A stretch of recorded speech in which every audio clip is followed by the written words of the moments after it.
அல்லாஹ்வுடைய அன்பளிப்புகளை நாம் பாதுகாக்க வேண்டும் என்று சொன்னால் இப்ராஹிம் நபி துஆ செஞ்சாங்கல்ல, இப்ராஹிம் நபி கேட்ட துஆவை திருமறை குர்ஆன்ல சூரத்து ஸாஃபாத் என்று சொல்லக்கூடிய 37வது அத்தியாயத்தின் 100வது வசனத்தில் அந்த துஆவை அல்லாஹ் பதிவு செய்கிறான்.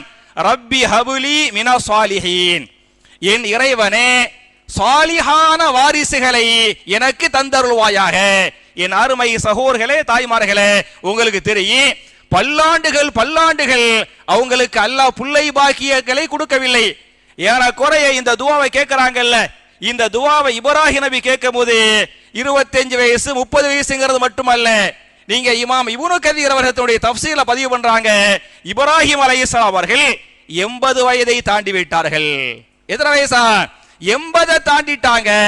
80க்கு மேலே அல்லாஹ் புள்ளை பாக்கியத்தை கொடுக்கல.